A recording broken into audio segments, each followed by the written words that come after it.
Could we stand for the Pledge of Allegiance, please?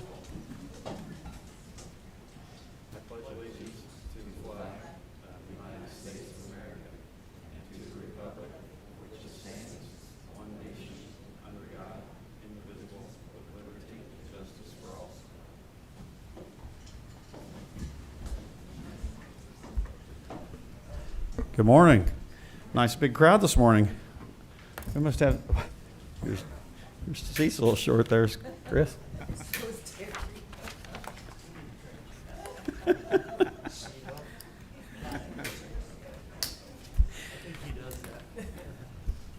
Okay. Mr. Hutchings, minutes and claims, please. Thank you. So we have minutes from July 1st of 2025. Would ask for the commissioners to approve that, please. Motion to approve. Second. All in favor? Aye. Thank you. We have a claim docket dated June 27th of 2025 through July 4th of 2025 in the amount of $619,559.18. Would ask for the commissioners to approve that, please. Motion to approve. Second. All in favor? Aye. Aye.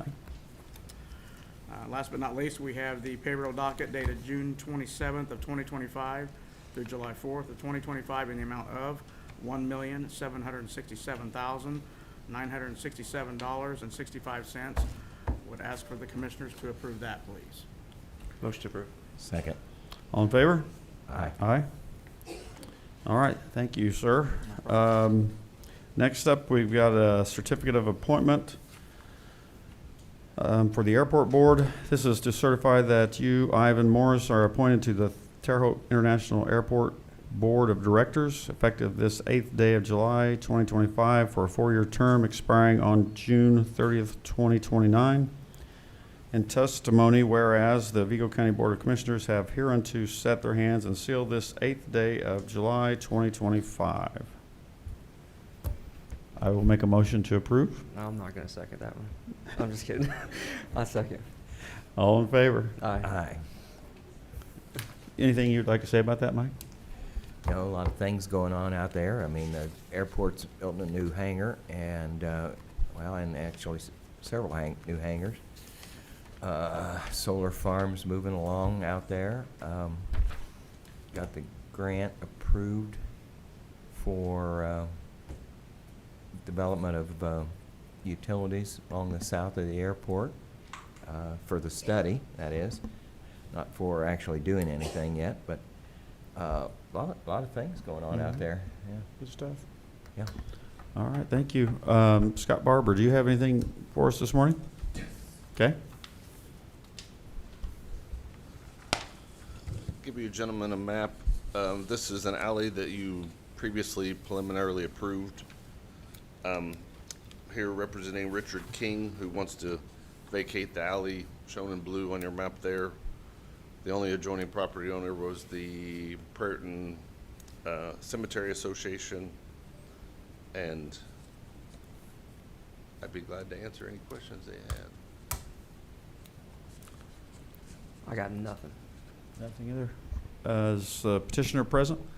I think he said he was going to come, but I haven't seen him. Okay. Anyone else here wanting to Yes. speak on this matter?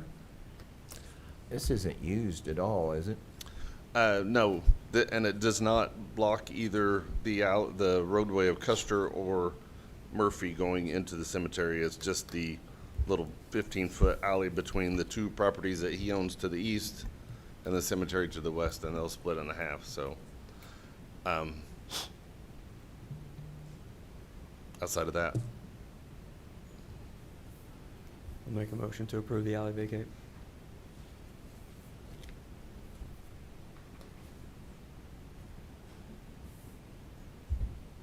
Well, little drama here, Mike Morris. I'm just picturing it. I've been down there several times, and I'm just trying to picture it. I don't know why it's necessary to vacate it, actually.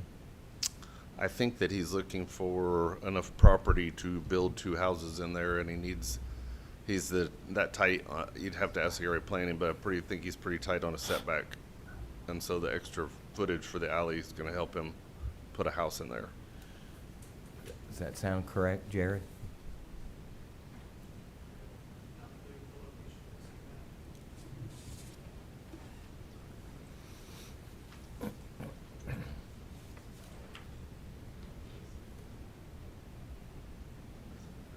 Oh, so, okay. There, I can't add a little bit of light to this. There are rules in place from the state of Indiana where you have to remain 100 feet from the edge of the known edge of a cemetery. So if he Right. has that alley in there, that will give him that additional space. So I would say that is one of the main reasons for this. It gives him that extra additional buffer where he won't be infringing on any sort of state laws. That's why I thought there was something about cemeteries. I just wanted to protect the rights of the cemetery there. Okay. Second. All in favor? Aye. Aye. Thank you, thank you. Comments from the public? Anyone this morning? Come on up.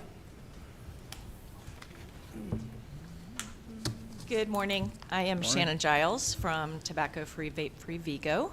Good morning, Shannon. Couple of things to report out. One, last Tuesday, the cigarette tax went up $2 per pack. So a pack of cigarettes has gotten, I'm not looking behind me at anybody who's growling at me right now. I am. It's bothering me.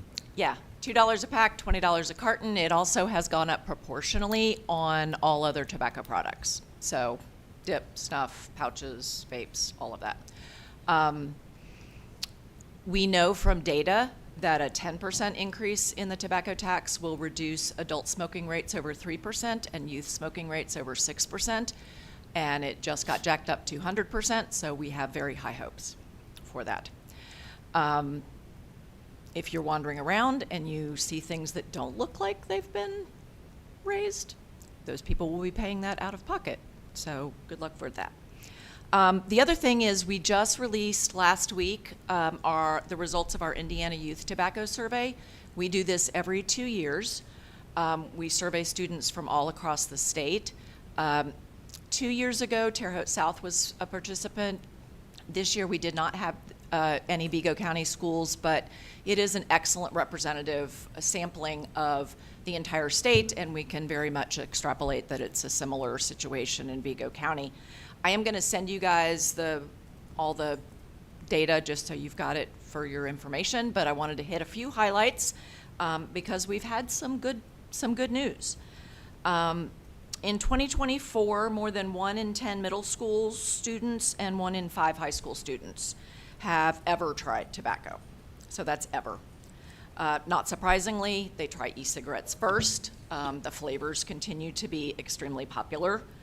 1 in 20 high school students and 1 in 30 middle school students are currently using any tobacco product. By that we mean over a 30-day period. So we are about half of what is nationally the statistics. Nationally, it's 10.1% for any tobacco product and 7.8% for e-cigarettes. So we are well below the national averages. So yay us. About 1 in 10 high school students and 1 in 20 middle school students reported vaping a substance other than nicotine. So we are seeing an increase in marijuana use in vapes as well as the use of Delta products. So we still got some work to do. 4% of middle school students and 13% of high school students report ever using marijuana, and about little less than 5% of high school students report currently using marijuana, meaning within the previous 30 days before the survey. The Delta products, specifically, about 3% of high school students are using the Delta products. We are continuing to deal with, we will do another point of sale survey next year in the spring, but this past year when we surveyed the retail establishments in the area, We looked at things like where their advertising is visible with relation to youth. And 6 in 10 middle school students and 7 in 10 high school youth are seeing this retail advertising, this exposure to tobacco ads. That's also on my to-do list. The majority of high school students, though, here's the good news, more than two in 3 are trying to quit. About of middle school students and about half of high school students who are currently using are trying to quit. So we are making some headway in helping them realize that it's a dangerous substance and they need to quit. Overall, any tobacco use hit a high in 2014 of about 26.6% for high school, or for high school, and 7.9% for middle school. This last survey, we were down to 5.8% for high school and 3.4% for middle school, so we've made some terrific progress, though that middle school number actually went up a little from 2022. The current use, so that's EverTried. Current use, we are down less than 1% in both high school and middle school, and that's up from almost 32% for high school students back in 2000 and 10% for middle school students. So we've again made terrific progress there. E-cigarette use continues to be the prime use. In 2018, we had hit a high of 19% and 5% for middle school. We are now down to 5% and 2.4% for high school and middle school. So, you know, we're making some progress. The area that we are starting to see a rise in are nicotine pouches. In 2022, it was at 2.3 and 1.3 for middle and high school. It's now at 5% for high school, so that is becoming extremely popular. Easier to hide, cheap, things like that. We did see a decrease among middle school students, but we're not so sure that that's going to continue. So overall, we are making excellent progress. We still have some issues. We need to address the marijuana situation. I teach all the 9th graders about tobacco use and tobacco prevention and cessation. It includes marijuana. I'll be doing that again this year. I am also going to be working with the Scott College of Business and the Junior Achievement on identifying a local retail establishment, probably a convenience store or a gas station that's locally owned, not a chain, to go through the process of stopping sales of tobacco products and replacing it with some of the things that we saw in our point of sale, healthy foods and things that are covered by SNAP benefits. It's a project that was piloted in Oregon, and we are hoping to bring it here and help them understand. There's a very low overhead on tobacco sales, and there are very much needed other products that they could be selling. So we're going to be working on a program with them to help. We're going to pick one, work with them. We've got some grant money to do that, and then hopefully be able to take that program countywide over time. So that's it. Any questions? I got a loaded question. I didn't realize. Maybe more just your opinion since you've been in this field for so long. Okay. But July 1st is here. Yes. New laws took effect. Yes. It's illegal now for marijuana companies in all of our surrounding states to advertise in Indiana on a billboard. What do you see in the future of Indiana with Ohio, Kentucky, Illinois, and Michigan legally allowing marijuana? And it's so easy for folks on the borders to go to those states and get something and bring it back. That conversation continues every year. We talk about property taxes every year and how, you know, those things continue to increase slightly. Do you believe there's a future for marijuana in Indiana and what that revenue looks like? I was quite honestly shocked that, I mean, there were, I lost count, maybe a dozen marijuana-related bills that went through the legislature this spring of all types: medical marijuana, recreational marijuana, They did pass something on hemp flowers, which I still don't really understand. And none of it, I mean, most of them didn't even make it out of committee. So right now, the political will is not there. But a tobacco tax saved the state budget this year. They were in a deep hole, and the tobacco tax really saved the situation. So I kind of think that based on that, there is probably a door opened there for, at the very least, medical marijuana to be considered next term, which of course is 2 years away. The thing that I tell my students when I teach is that even if it's legal, it's not necessarily safe. So I think it's going to take a lot of education to make sure that as we move into being, you know, one of the states that has legal marijuana, that we are educating appropriately about how it can be used. I do mention that, you know, if you buy pot in Indiana, you're going to get whatever the guy sells in his backyard, which Lord knows what happened to it between when it started growing and when it got to you. In Indiana, everything is regulated. So the packaging is safe, the growing is safe, the storage is safe. You know, it's the safest marijuana you can buy. So I think there is some rationale for that as well. In terms of revenue, it'll depend on how they license it. If it's just medical only, obviously considerably less than if they open it up to recreational use. And then it's going to depend on what they attach as consequences. What are going to be the, you know, what are going to be the punishments for possession, use, underage use, things like that. No.